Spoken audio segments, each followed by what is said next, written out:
brothers and sisters, we want to welcome you to today, the demonstration that is needed at this moment.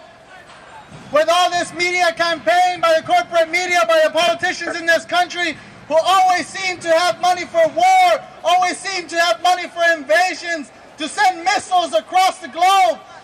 But yet, we see here, and just in this corner, we see the need for the money to stay here. War in Libya, we say no. NATO interventions, gotta go. War in Libya, we say no. NATO interventions, gotta go. Money. As an Egyptian, I stand against the NATO-led bombing campaign on Libya, which has left more than 6,000 civilians killed and more than 4,000 Libyans injured.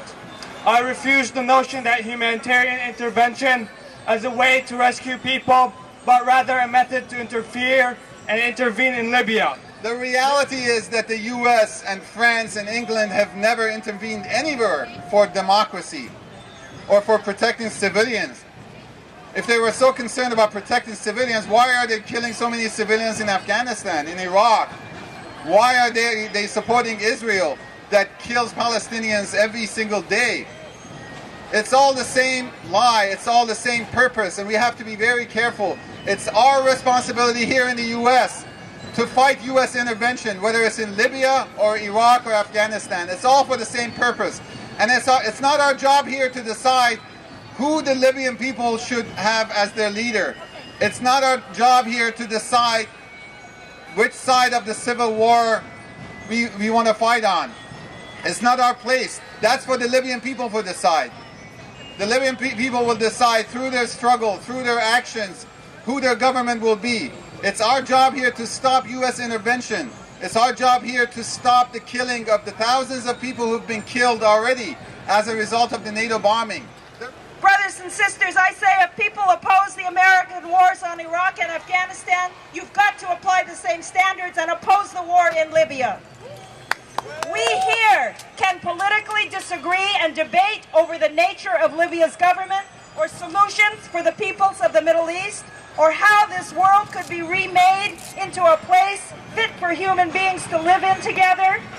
But when it comes to standing up to the crimes of our government, we have to stand shoulder to shoulder. I thank the Answer Coalition for inviting us all to unite today to stand up to say stop the bombing of Libya.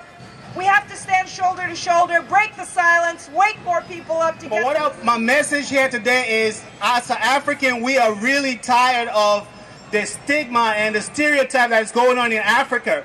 I wanted to let everybody know that there is a movement coming up for young African to unite as a continent, because unity is good for everyone. If it is good for the United States of America, it is good for everywhere in the world. I'm fed up with the politicians and the government telling us that there's no money for education.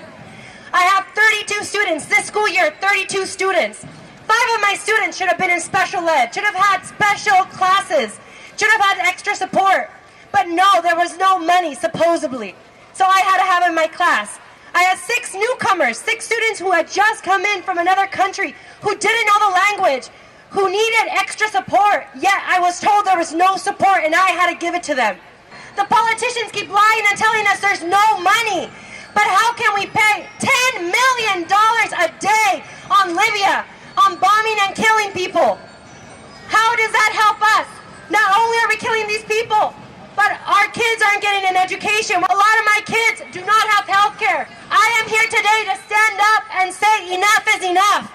We need to unite. We need to come together. Only together will we overcome. Only together will we stop all these illegal wars and put the money in the right place, into jobs and education and to health care. If you look back in history, the U.S. has never funded or supported a real popular uprising, a mass movement of the people for the benefit of the people. Why? Because the imperialist powers, including Obama, don't care about people, only profits and power. Just look at the growing number of homeless families in the U.S. or the number of students who have had to drop out of their universities because they can't afford to pay fees. And that is happening in the richest country, the United States of America. Where is the U.S. intervention here? Where is the humanitarian intervention here? Brothers and sisters, we are the only people who can stop these crimes, and just like the people of Egypt and Tunisia, we can rise up and smash imperialism.